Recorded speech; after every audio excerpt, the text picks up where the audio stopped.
You, I think, are on the cautious side. You don't want to see lockdown ease tomorrow. Is that a fair assessment? Well, it's a slightly misleading because I'm exasperated because the government and their advisors have been saying for the last months, let's live with the virus. And, over the past 18 months, we've three times our failure to introduce local public health measures to suppress outbreaks has led to three long national lockdowns and huge economic damage in March last year, September, October last year, January this year. And now we're doing exactly the same thing again. Okay, it's different with more vaccinations. But, okay, we've got nearly 30 million with two doses, Mm. which is good. But our population is 68 million. So that means up to, we've then got another 12 million with one dose. And we've got children. But there could be as many as 20 million people who are vulnerable. So the question is, what is this new variant going to do? Does it escape the vaccine? Well, we know it does a bit.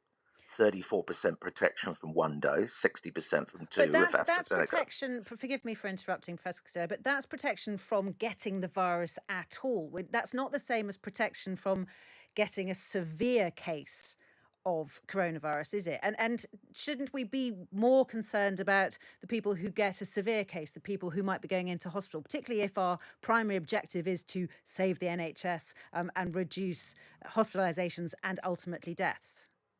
Apologies that the line dropped out there. I don't know if you could hear Tom. He was saying how many people have to be double dosed before we can ease the lockdown, before we can unlock? Well, we don't absolutely know.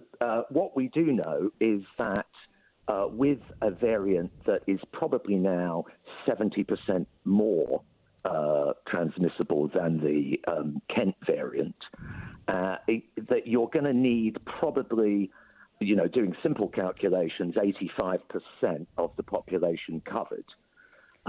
Ideally with two doses. But that's if you're trying to make sure that nobody catches coronavirus. If you're trying Correct. to make sure that nobody dies of Correct. coronavirus, that's a whole different ballgame. Yeah, so exactly.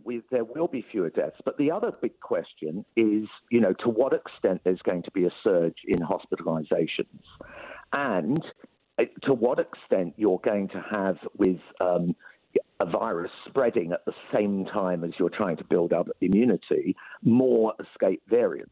Regardless, you've got to have a system for dealing with local outbreaks. That's how you manage it. And we have consistently failed to put any money from test and trace into local public health. We have a slow testing system. We have no army of contact tracers.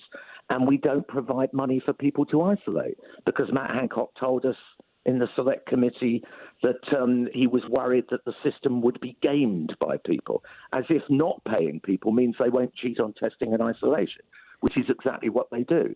So, I mean, we're very naive about this. And if you look at all the Asian states, none of them have had national lockdowns.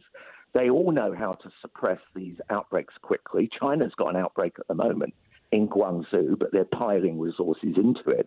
If we'd done that from the beginning, we wouldn't have had 150,000 dead, economic damage, the like of which none of the Asian states have suffered. But a lot of the Asian states that did do well at the beginning, partly because they had the experience that we didn't have, partly because they had the testing capacity which we didn't have, and partly because they just got it better than we do. Actually, a lot of those Asian states are now having a bad second wave. Well, hang on. Singapore has, a death rate of 5 per million. We have 2,000 per million, very nearly. China is 3 per million. They've got outbreaks, but they know how to snuff them out.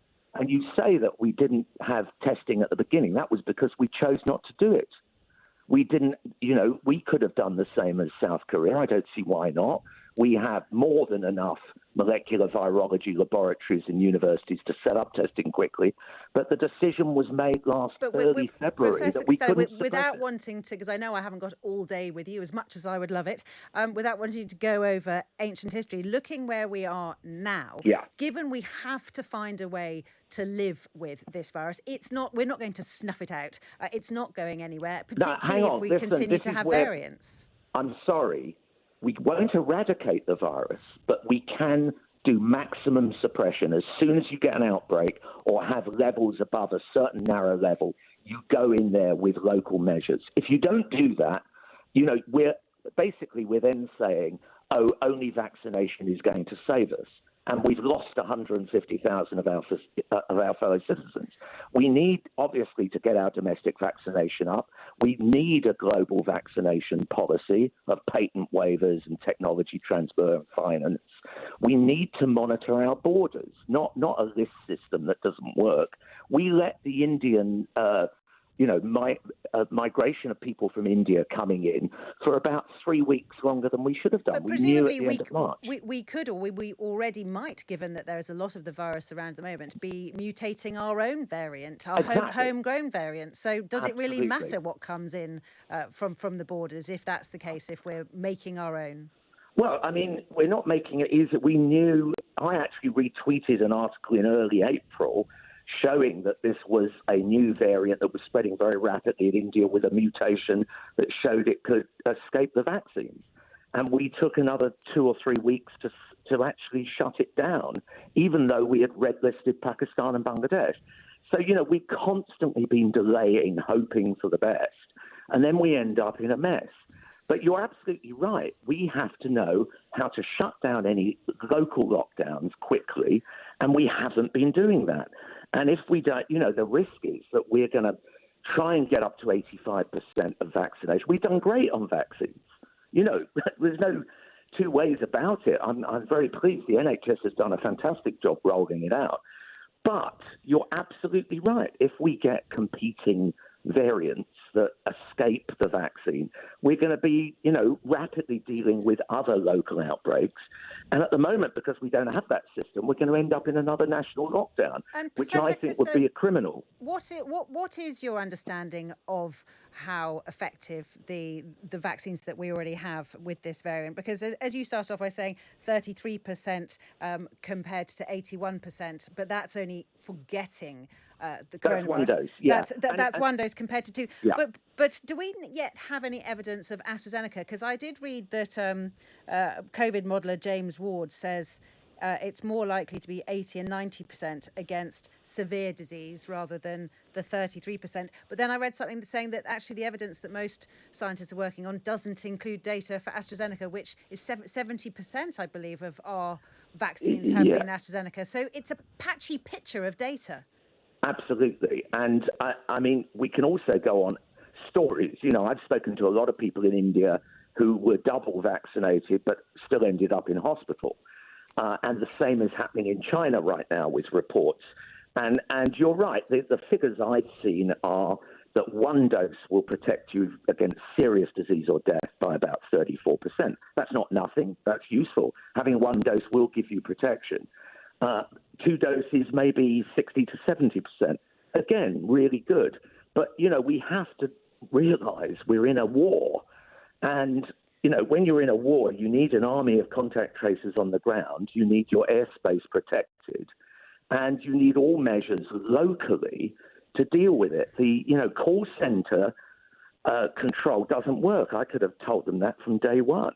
Yeah, we know that. But as far as hospitalizations, I mean, are you now saying that the hospitals are getting worryingly full? Because it seems that there is still, it seems from the evidence I've seen, that there is still plenty of capacity in hospitals. And importantly, a lot of the scientists are saying that those who are going into hospital are much less sick than they were 6 months ago. There's similar patients. And they're coming out, and we're not getting the figures to see how many people are leaving after a couple of days of being on oxygen. I hope you're right. And that's the gamble that the government are taking, that basically I'm sure he will extend by a month. That's all the clues coming out. And they want to rapidly get vaccines up. And I hope that will work. I'd be delighted to be proven wrong here. But it is a gamble. And it's really too early to know yet. I mean, we're at 7,000 cases, 7,500 cases per day. Things will emerge over the next, 2 or 3 weeks, and we'll know whether that's the case or not. But, there is also the impact of long COVID. What annoys me is simply that we could have done so much more to suppress this at source, not just from the border stuff, but as you say, from community measures that would lock this down and in fact, some of the districts in the country, like Bolton, Leicester, Newham, have been using their own money to try and set this up. But, we should be doing what the Asian states have done to suppress this virus, and then we would be fine. Professor Costello, I've only got time for one question, so I'm going to be very cheeky and I'm going to turn two questions into one question. So I want to know whether you agree with Susan Mickey that we should be wearing masks and socially distancing forever and ever, which I know a lot of people will be groaning or shouting at their radio and saying, please no. And secondly, should we be following the United States and other countries in vaccinating children?